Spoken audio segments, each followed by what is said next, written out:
Hello hi guys, welcome to Shri N blog. ಬರೀ ಇವತ್ತು ನಾ ಎಲ್ಲಿಗೆ ಹೊಂಟೀನಪ್ಪ ಅಂದ್ರೆ ನಮ್ಮ ನರೋಣ ಗ್ರಾಮದು ಶ್ರೀ ಕ್ಷೇಮಲಿಂಗೇಶ್ವರ ಟೆಂಪಲ್ಗೆ ಹೊಂಟೀನಿ. ಬರೀ ಕ್ಷೇಮಲಿಂಗೇಶ್ವರ ದರ್ಶನ ಮಾಡಿಸ್ತೀನಿ ನಿಮ್ಗೆಲ್ರಿಗೂ. ಇದೇ ನೋಡ್ರಿ ನಮ್ಮ ಕ್ಷೇಮಲಿಂಗೇಶ್ವರ ದೇವ್ರದ್ದು ಮಹಾದ್ವಾರ. ಬರೀ ಒಳಗೆ ಹೋಗಮ್ಮಿ, ನಿಮ್ಮ ಕ್ಷೇಮಲಿಂಗೇಶ್ವರ ದೇವ್ರ ದರ್ಶನ ಮಾಡಿಸ್ತೀನಿ.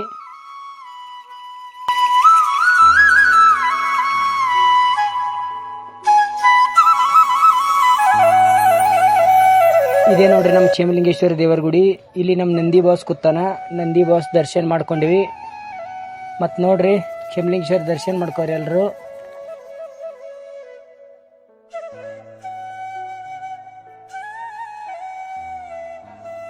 ಬರ್ರಿ ಮತ್ತು ನಿಮಗೆ ಕ್ಷೇಮಲಿಂಗೇಶ್ವರ ದರ್ಶನ ಮಾಡ್ಕೊಂಡ್ರೆ ಅನ್ಕೋತೀನಿ. ಮತ್ತು ನಿಮ್ಗೆ ಬಬಲಾದಿ ಚನ್ನವೀರೇಶ್ವರ ಮುತ್ಯಾರ ಗದಿಗೆ ತೋರಿಸ್ತೀನಿ. ನಿಮ್ಗೆ ನರೋಣ ಗ್ರಾಮದಾಗಿರೋದು. ಎಲ್ಲರೂ ದರ್ಶನ ಮಾಡ್ಕೋರಿ. ನೋಡ್ರಿ ನಮ್ಮ ಬಬಲಾದಿ ಮುತ್ಯಾರ್ದು ಕರ್ತರ್ ಗದ್ದಿಗೆ. ಬರೀ ಮತ್ತೆ ನಿಮ್ಮ ಕಾಳಿಕಾ ದೇವಿದು ಗವಿ ತೋರಿಸ್ತೀನಿ. ಗವಿ ನೋಡ್ಕೊಂಬರಮ್ಮ ಎಲ್ಲರೂ ಹೋಗಿ.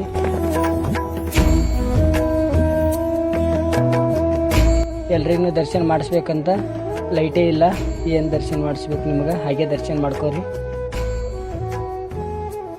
ಬರೀ ಮತ್ತೆ ನಿಮ್ಗೆ ನಮ್ಮ ಕ್ಷೇತ್ರದ 7 ತೀರ್ಥಗುಡದ ವಿಶೇಷ ಏನದ ಅಂಬದು ಹೇಳ್ಕೊಡ್ತೀನಿ. ನಮ್ಮ ಕ್ಷೇತ್ರದ ಮೊದಲನೇ ತೀರ್ಥಗುಂಡ ಇದು ರುದ್ರ ತೀರ್ಥ ಅಂತ ಹೇಳಿ. ಕ್ಷೇಮಲಿಂಗೇಶ್ವರ ದೇವರಿಗೆ ರುದ್ರಾಭಿಷೇಕ ಮಾಡಕ್ಕೆ ನೀರು ತೊಗೊಂಡು ಹೋಗ್ತಾರೆ ಇಲ್ಲಿಂದ. ಮತ್ತು ನಿಮ್ಗೆ 2ನೇ ತೀರ್ಥಗುಂಡ ಯಾವುದಂದ್ರೆ ರಾಮ ಸರೋವರ ಅಂಥೇಳಿ. ಇದೇ ನೋಡ್ರಿ ರಾಮ ಸರೋವರ.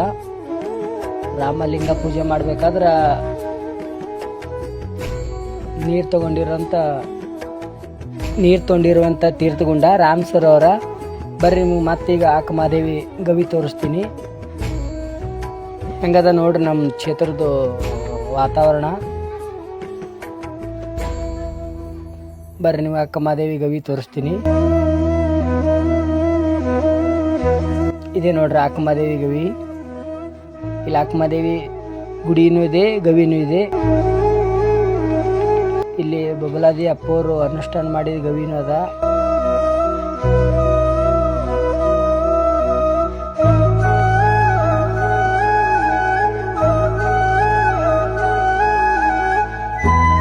ನೋಡ್ರಿ ಗವಿ ನೋಡ್ರಿ, ಲೈಟ್ ಇಲ್ಲ, ಒಳಗೆ ಹೋಗೋಕ್ಕಿಲ್ಲ.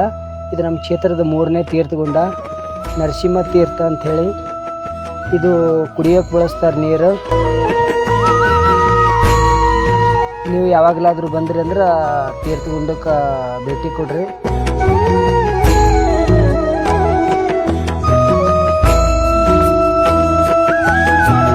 ಭಾಳ ರುಚಿವ ನೀರ. ಬರ್ರಿ ಮತ್ತು 4ನೇ ತೀರ್ಥಗುಂಡ ತೋರಿಸ್ತೀನಿ. ಇಲ್ಲಿ ನಮ್ಮ ಕ್ಷೇಮಲಿಂಗೇಶ್ವರ ಲಿಂಗಕ್ಕೆ ದರ್ಶನ ಮಾಡ್ಕೊಳಮಿ. ಆಮೇಲೆ ನಿಮಗೆ ಗುಂಡ ತೋರಿಸ್ತೀನಿ. ಸ್ವಲ್ಪ ಸುತ್ತ ಹಾಕಮಿ. ಸುತ್ತ ಹಾಕಿ ನೀವು ಮತ್ತು ಗುಂಡದ ವಿಶೇಷ ಹೇಳ್ತೀನಿ.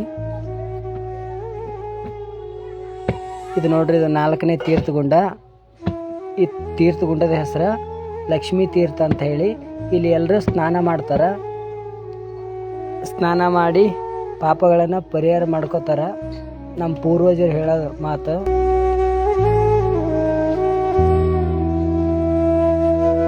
ಬರ್ರಿ ಮತ್ತು ನಿಮಗೆ ನಮ್ಮ ಕ್ಷೇತ್ರದ 5ನೇ ತೀರ್ಥಗುಂಡ ತೋರಿಸ್ತೀನಿ. ಇದೇ ನೋಡ್ರಿ 5ನೇ ತೀರ್ಥಗುಂಡ.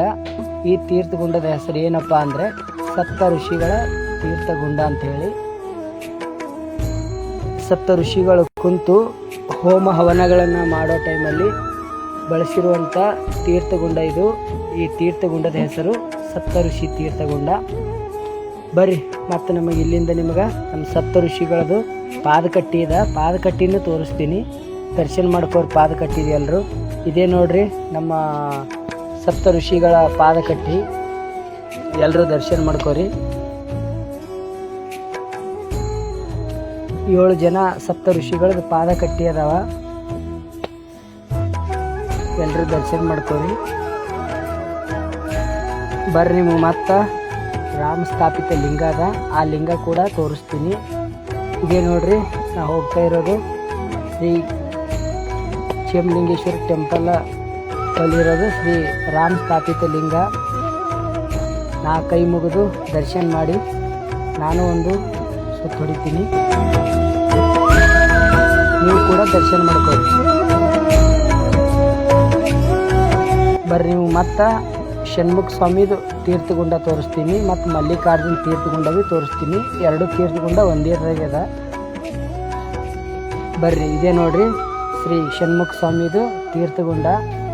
ಕಾರ್ತಿಕ ತೀರ್ಥಗುಂಡ ಭೀ ಅಂತಾರೆ. ಇಲ್ಲಿ ಎದುರು ಕಾಣೋದು ಮಲ್ಲಿಕಾರ್ಜುನ್ ಟೆಂಪಲ.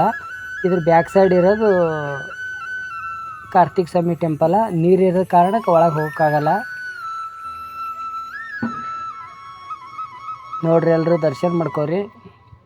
ನೀವು ಯಾವಾಗಲಾದರೂ ಫ್ರೀ ಇದ್ರಂದ್ರೆ ಬಂದು ಕ್ಷೇತ್ರಕ್ಕೆ ಭೇಟಿ ಕೊಡ್ರಿ, ದರ್ಶನ ಮಾಡಿರಿ. ತುಂಬ ಒಳ್ಳೆಯ ಪ್ಲೇಸ್ ಅದ. ಬರೀ ಲಾಸ್ಟ್ ನಮ್ಮ ಆಂಜನೇಯ ಬಾಸ್ ದರ್ಶನ ಮಾಡಿಸ್ತೀನಿ. ಆಂಜನೇಯ ಬಾಸ್ ಟೆಂಪಲ್ ಎಲ್ಲದ ಅಂತೇಳಿ ನಿಮ್ಗೆ ತೋರಿಸ್ತೀನಿ. ಇದೇ ನೋಡ್ರಿ ನಮ್ಮ ಆಂಜನೇಯ ಬಾಸ್ ಟೆಂಪಲ್. ಎಲ್ಲರೂ ದರ್ಶನ ಮಾಡ್ಕೋರಿ. ಯಾಕಂದರೆ ನಮ್ಮ ಬಲವಾಗಿರೋನೇ ಇವನು ಬೆನ್ನ ಹಿಂದಿದ್ರೆ ಎಲ್ಲ ದುಷ್ಟಶಕ್ತಿ ಕೂಡ ಏನು ಮಾಡೋಕ್ಕಾಗಲ್ಲ. ಬರ್ರಿ ಮತ್ತು ನಿಮ್ಗೆ ಎರಡನೇ ನೆಕ್ಸ್ಟ್ ವಿಡಿಯೋಲಿ ಸಿಗ್ತೀನಿ. ಅಲ್ಲಿ ಮತ್ತೆ ನಿಮಗೆ ಅಲ್ಲಿವರೆಗೂ ಹೊಸ ವಿಡಿಯೋ ತರೋದಕ್ಕೆ ಪ್ರಯತ್ನ ಮಾಡ್ತೀನಿ. ನೆಕ್ಸ್ಟ್ ವಿಡಿಯೋದಲ್ಲಿ ಸಿಗೋಣ. ನಮಸ್ಕಾರ.